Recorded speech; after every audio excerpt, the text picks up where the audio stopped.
मैं कभी-कभी सोच में पड़ जाता हूँ। कभी-कभी क्या मैं हमेशा ही सोच में पड़ रहा हूँ या फिर ये मेरे अंदर की विडंबना है कि कितना आसान होता है लोगों के लिए सब कुछ भगवान पे छोड़ देना।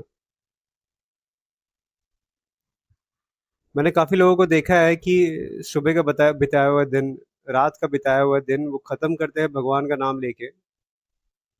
सुबह उठने के बाद वो भगवान के नाम से शुरू करते हैं और सारा कुछ छोड़ देते हैं उन पे। लेकिन आप इस बुद्धि को कैसे समझाएँगे कि हाँ, कि कोई है जो देख रहा है, पर वो कैसे देख रहा है? कैसे देख रहा है? इतने लोग हैं, मतलब billions of people are there in this world. आप अगर कंपेयर करेंगे तो आप एक एंट फार्म या फिर एंट हिल जो होता है, वो आप रख दीजिए अपने सामने, उसमें वो मिलियंस ऑफ एंट्स है और आप खड़े होके उसको देख रहे हैं। आप सिर्फ देख रहे हैं किसी चीज को फॉर्म होते हुए, उसका एक कोई मकसद है। आप किसी एक पर्टिकुलर एंड को फॉलो नहीं कर पाएंगे, आप किसी एक पर्टिकुलर उस एंड के इच्छाओं को आप पूरा नहीं कर सकते हैं। आप जब भी सोचेंगे, अगर आपके मन में उस एंड फार्म के बारे में कुछ भलाई आपको देखना है, आप उसको उसको बिगड़ते हुए ना देखना चाहते, उसको आप संवरते हुए देखना चाहते हैं, उस एंड फार्म को, एंड हिल को।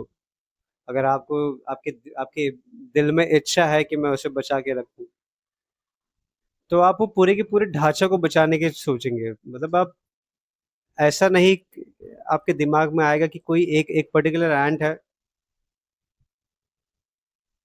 चींटी जो है वो, पहली बात तो आपको दिखाई नहीं देगी कि हाँ कोई एक चींटी आपसे प्रार्थना करे कि हाँ भैया हमको बचा लीजिए, पीछे तूफान आ रहा है या फिर बारिश होने वाला है, हमको बचा लीजिए। अगर आप सच में अपने आप को सुप्रीम बीइंग समझेंगे उस रिलेटिविटी के हिसाब से, तो आप पूरे वो एंट फार्म को, एंट हिल को बचाने की सोचेंगे, ना कि वो एक पर्टिकुलर इंसान को। तो अगर अगर मैं सोचूं, अगर मैं उस हिसाब से सोचूं कि कहीं एक इस बादलों के ऊपर, इस पृथ्वी में, एक यूनिवर्स में एक कोई है, भगवान है, तो वो आपकी और मेरी इंडिविजुअली प्रार्थना को नहीं सुनेगा। अगर वो सोच रहा है तो ये पूरी पृथ्वी के बारे में सोच रहा है, आपकी इच्छाओं के बारे में नहीं सोच रहा है, आपकी विनतियों के बारे में नहीं सोच रहा है, आपके आपके लाइफ में जो चीजें बची हुई है उसके बारे में नहीं सोच रहा। वो सोचने के काम आपका है, आपका स्वयं खुद का है। आपके आसपास के परिवार वाले आपको नहीं समझ पा रहे हैं, ना देख पा रहे हैं, ना सुन पा रहे हैं, ना आपकी इच्छाओं की पूर्ति के लिए आपका सहयोग कर पा रहे हैं। सहयोग, सपोर्ट कर ले रहे हैं बस, और उससे ज्यादा कुछ नहीं है। तो वो भगवान क्या करेगा?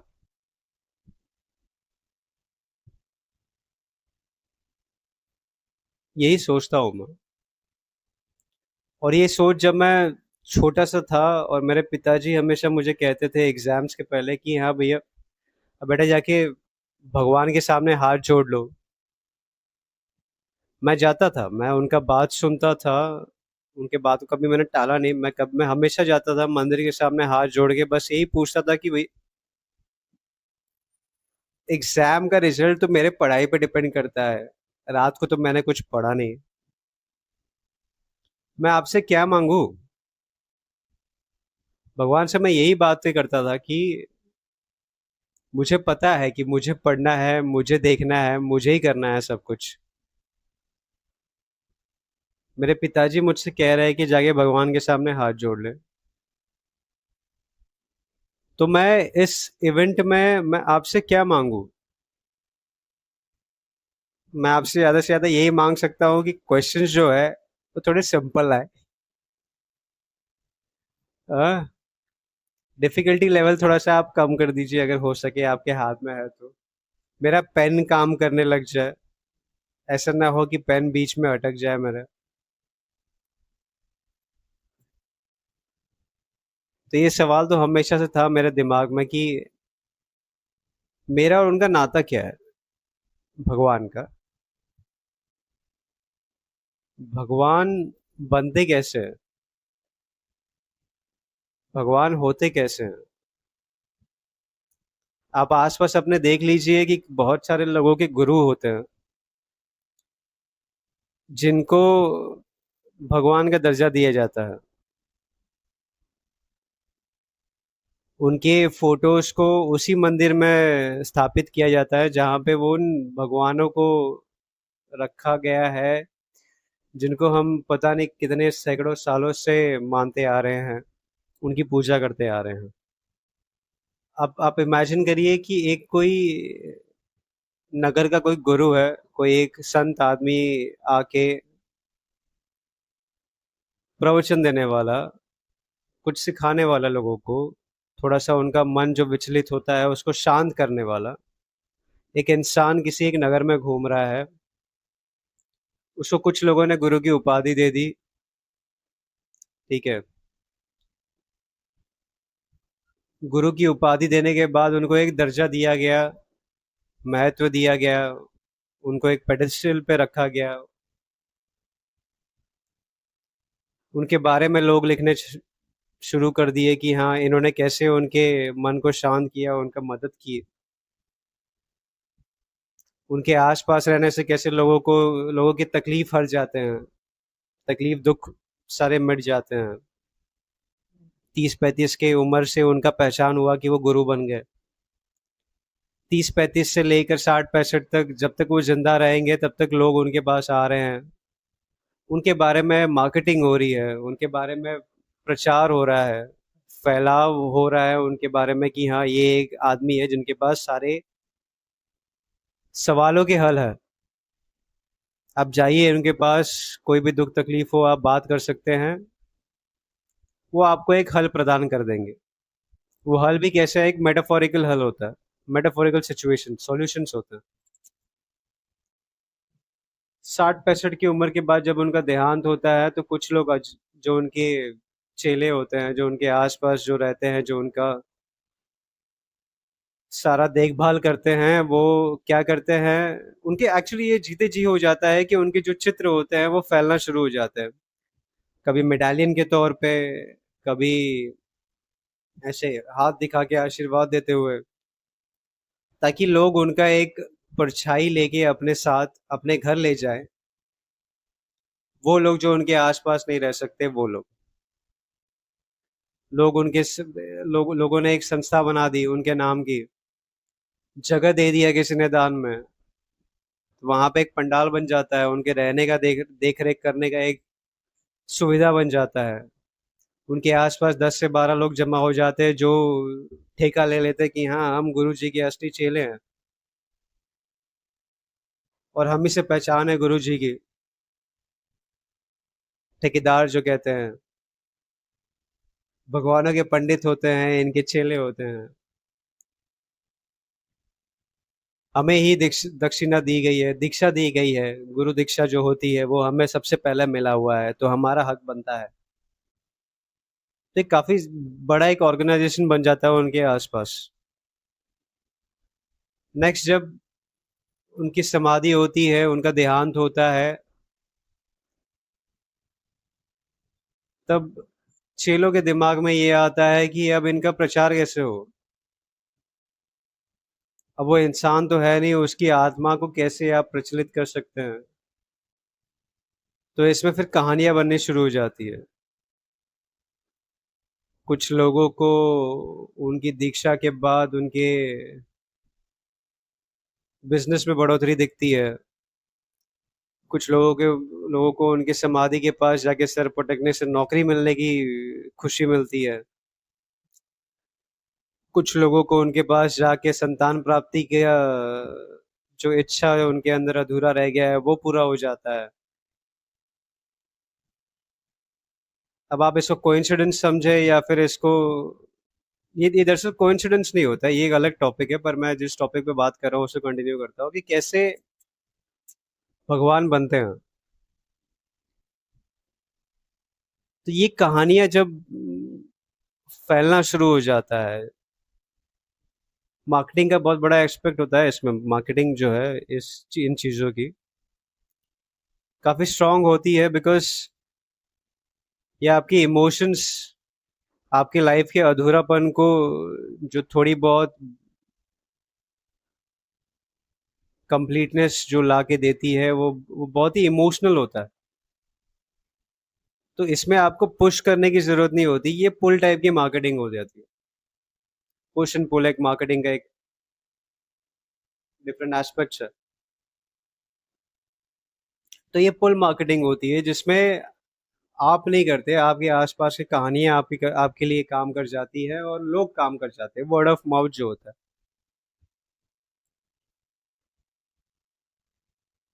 तो धीरे धीरे इनकी मृत्यु के बाद जो कहानियां जो फैलती है, जैसे एक होता है ना, जैसे वो बचपन से सुनते आ रहे हैं कि हाँ, एक पीढ़ी में एक इंसान है जिसने, जैसे वो गुरु की बात कर लूँ, एक पीढ़ी में वो गुरु ने 10 फीट छलांग लगाया मान लो। तो जब दूसरा पीढ़ी आता है वो 10 फीट का 50 फीट हो जाता है।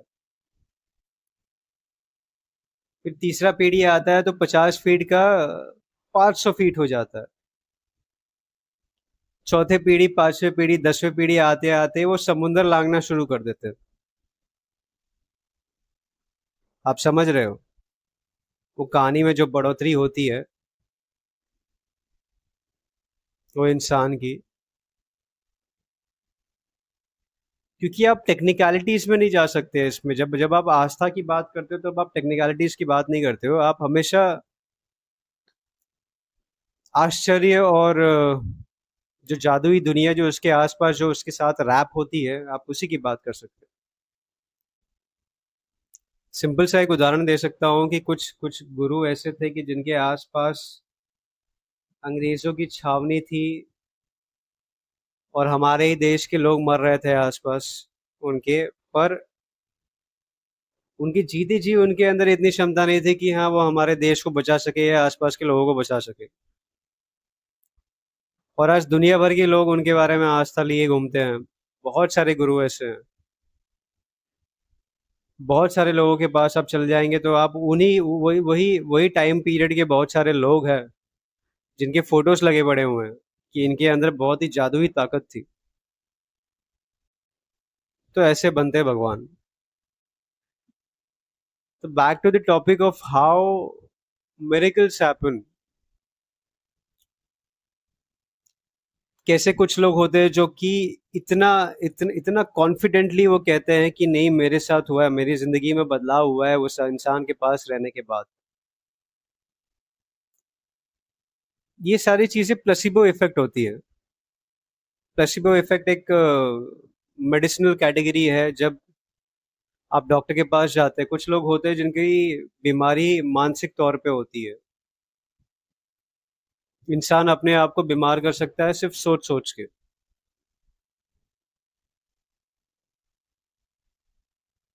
तो डॉक्टर्स उनको मीठी गोली की एक टैबलेट्स दे देते हैं, पैकेट दे देते हैं बिना बताए उनको कि हाँ ये दवाई आप सुबह और शाम को लीजिए, आप ठीक हो जाएंगे।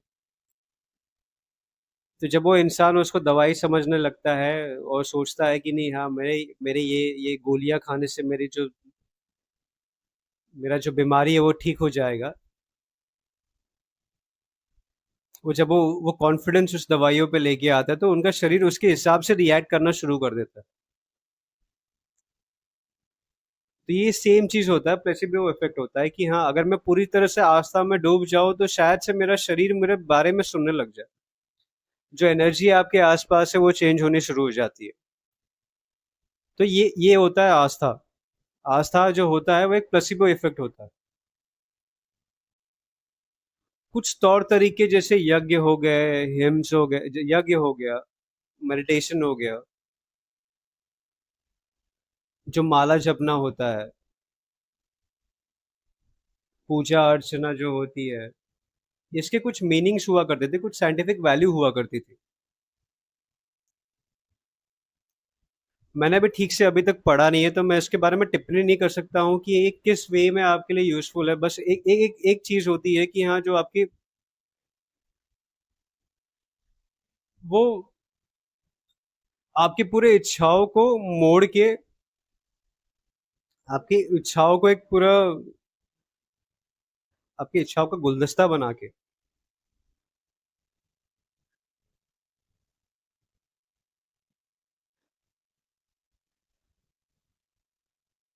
कुछ नहीं है एक्चुअली, ये सब प्लेसिबो इफेक्ट्स है।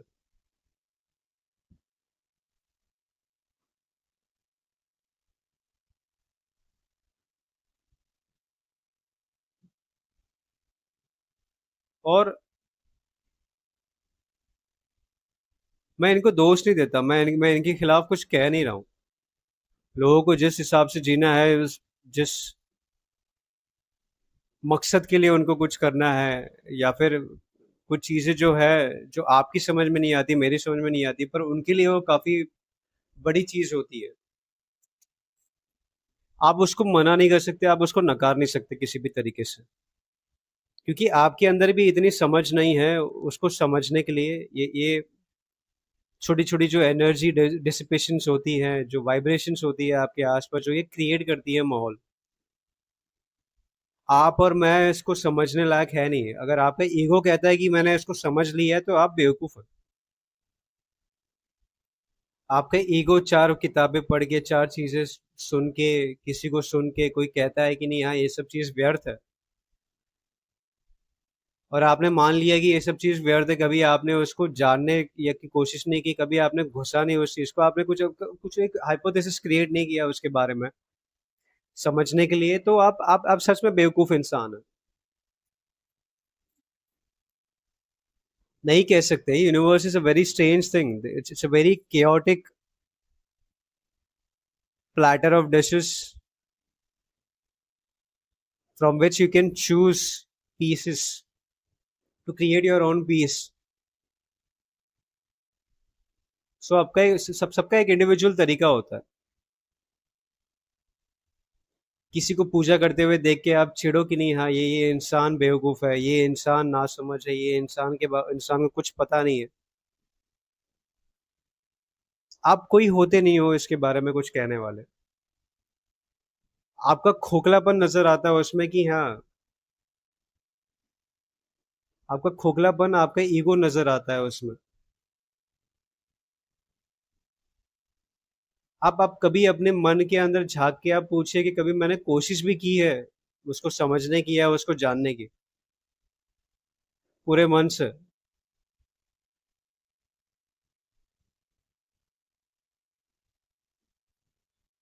आप अपने आप को इतना समझदार मानने लग जाते हैं कि आपने कभी उस समुंदर में छलांग नहीं लगाया है, कभी आपने तैरना नहीं सीखा है, और पहले ही आप खड़े रह के, समुंदर के बाहर खड़े रह के कह रहे हैं अरे ये तो बेवकूफी है। जो लोग तैर रहे हैं उनको तैरने की जरूरत क्या है, आप बाहर खड़ी रहिए। आपको पानी में जाने की जरूरत ही क्यों है? कहने का मतलब ये है। तो ये प्लेसिबो इफेक्ट्स है, जो कि साइंस को जान के, थोड़ा बहुत यहाँ वहाँ थियरीज पढ़ के, थोड़े बहुत चीजों को आप पढ़ के, आप खुद को भी दे रहे हैं, खुद को भी वो मीठी गोली की दवाई दे रहे हैं, बिना ये दुनिया को समझे। आप कईयों को मैंने देखा है कि आसपास की जिंदगी उनके ढलते जा रही है, आसपास के लोग ढलते जाते हैं, वही सिर्फ एक अकड़ में रहते हैं कि नहीं हाँ ये सारी चीजें बेवकूफ़ी है, और बाकी लोग जो आसपास के लोग हैं उनको आप कोशिश करने भी नहीं देना चाहते कि हाँ ठीक है, आप गोता लगा के देखिए। आप देखिए, अगर आपका मन शांत होता है तो आप देखिए उसको, पर नहीं। कोई आपके घर का जाता है पूजा करने तो आप चिढ़ जाते हैं।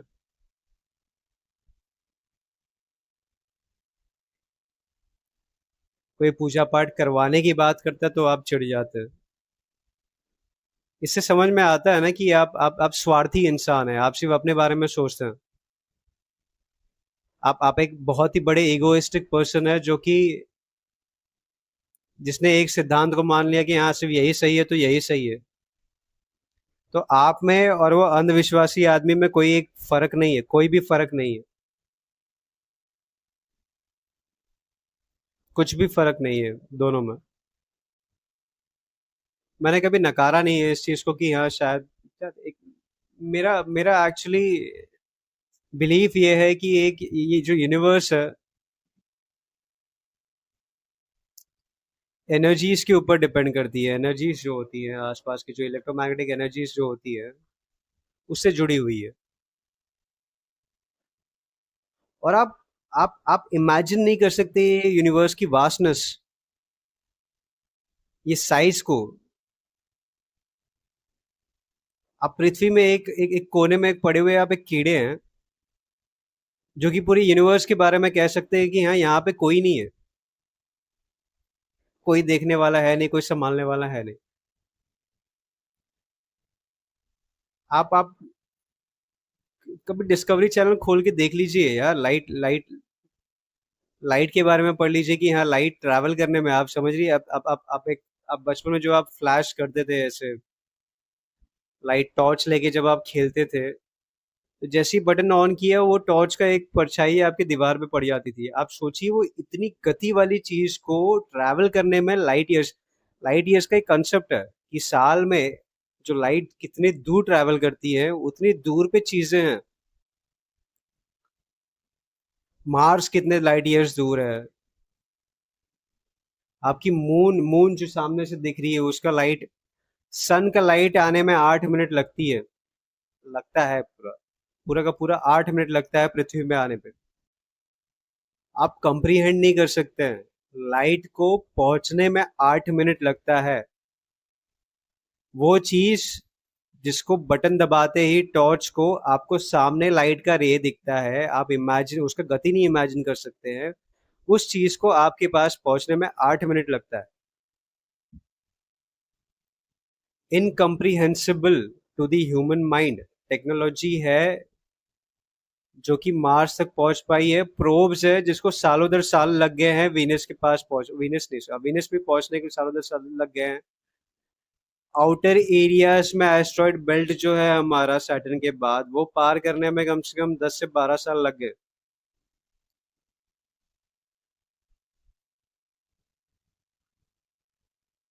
आपको यहाँ, मैं यहाँ बैठा हूँ सावरकर नगर में, यहाँ से थाने स्टेशन जाने में 45 मिनट लगता है।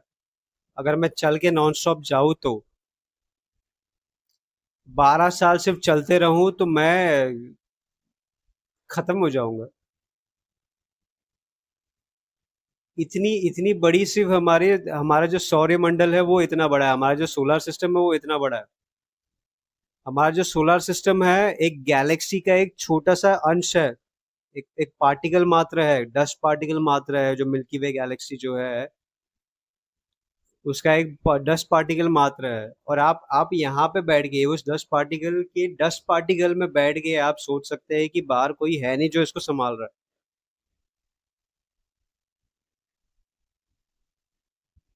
फिजिक्स पढ़ने वाले और फिजिक्स सीखने वाले भी कहीं जाके रुक जाते हैं कि हाँ इसके बाद हम लोग नहीं समझ पा रहे हैं।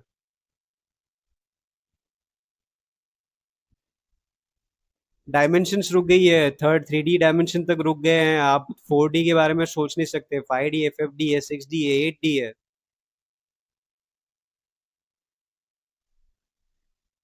आप कॉम्प्रीहेंड नहीं कर सकते। तो चींटी सिर्फ एक डायमेंशन में देखती है।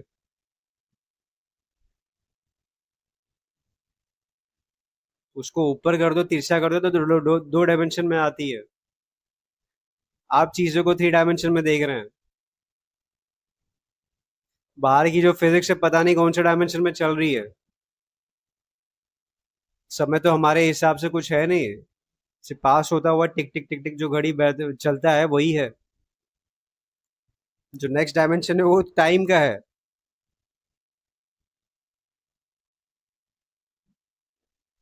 तो इसीलिए जब आप घर में बैठ गए, आप किसी अपने माँ को, अपने बहन को, या अपने भाई को ही, या अपने पिताजी को देखते हो पूजा पाठ करते हुए, और आपके मन में चिढ़ होता है कि ये क्या बेवकूफी है, ये क्या है। आपका मानसिक क्षमता उस लेवल तक नहीं पहुंचा है कि आप किसी चीज को नकार सकते हो। तो किसी की आस्था का मजाक ना उड़ाइए। उस चीज को समझिए कि भगवान कैसे बनते हैं, आस्था क्या होती है, कैसे लोगों के लिए वो जिंदगी रहती है, जिंदगी बन जाती है। हाँ, वो अलग बात है कि हाँ उसको इस्तेमाल करके कुछ लोगों में जो चूल मचता है भेदभाव करने का, वो गलत है। तो उसको आप सीधे सीधे तौर तरीके से आप नकार सकते हैं। और जब तक आप पे कोई चीज, कोई सोच विचार कोई आप पे थोपता नहीं है, तब तक सारी चीजें सही है। कुछ कुछ हद तक ये सारी चीजें ना एक फाउंडेशन बिल्डअप करती है। हमारा जो धर्म है, हिंदू धर्म जो बोलते हैं, क्यूमुलेटिवली जो जमा होके ये पूरे जोग्राफिकल एरिया में जितने भी लोग हैं, जितने भी सारे धर्म प्रचारक चीजें हैं, धर्म के रिलेटेड चीजें हैं, धर्म हमारे इसमें, इसका मतलब कुछ और ही होता है। It's your way living, day to day living of life. जो सनातन धर्म जिसको कहते हैं, जो एक पहचान बनी है कि हाँ ये कभी बदलती नहीं है, ये बदलती रहती है, ये चलती रहती है और चलते आएगी, चलते रहेगी।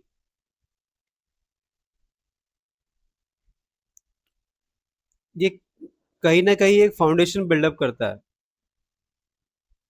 आप हो इस धर्म में तब जाके आप क्वेश्चन कर सकते हो।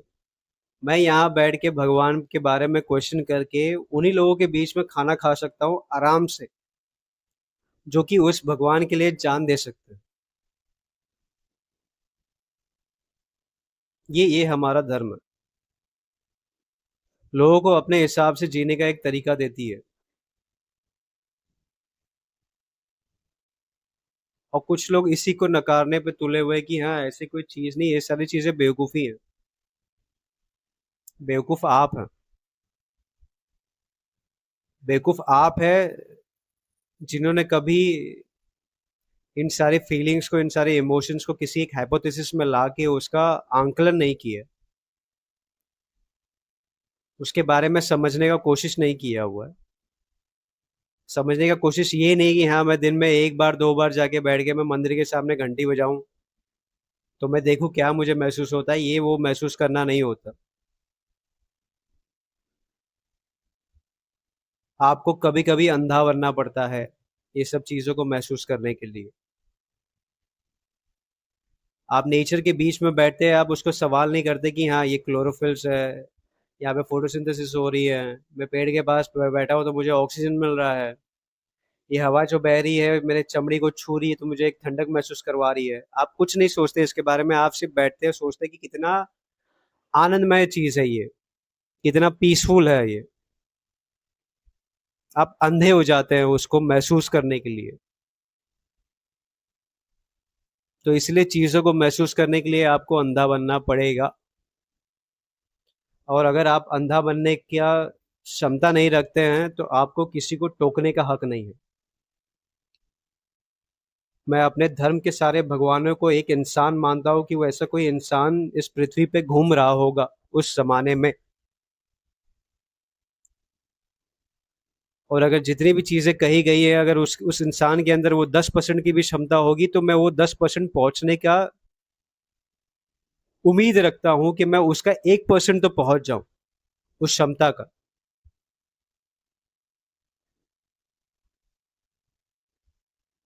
मेरे शिव शंभू है, आदि योगी। उनकी नेचर का मैं 1% भी अपना लूं तो मेरा जिंदगी सुधर जाएगा।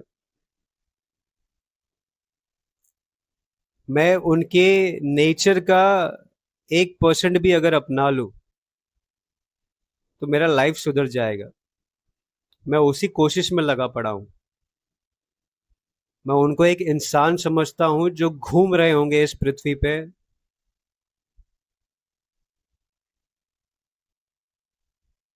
और आजकल के पॉल्यूटेंट एनवायरनमेंट जो है, जो ये अर्थ जो बन चुकी है, जो जो कि पूरी तरह से एक सैटेलाइट की चादर में ढकी हुई है, वो कैसे पूरे यूनिवर्स से आपको जोड़ेगा। हम उस जमाने की बात कर रहे हैं जहाँ पे there was no disconnection between the universe and this earth. Our technological advancements has create a barrier between us and this universe. अब कभी आप देखे, कभी आप वो इमेज देखिए अर्थ का, स्क्रैप हो गया, scrap. Junkyard for technological advancements. और ये मेरे भी काम में आ रही है, मेरे ही काम में आ रही है। मैं ये वीडियो बना के यूट्यूब पे अपलोड करने वाला हूँ, तो ये मेरे ही काम में आने वाली है। जो हाई स्पीड वाले जो इंटरनेट है, जिसकी वजह से वो 5-6 मिनट में वो इंटरनेट पे वो अपलोड हो जा रही है वीडियो, ये मेरे ही काम में आएगी।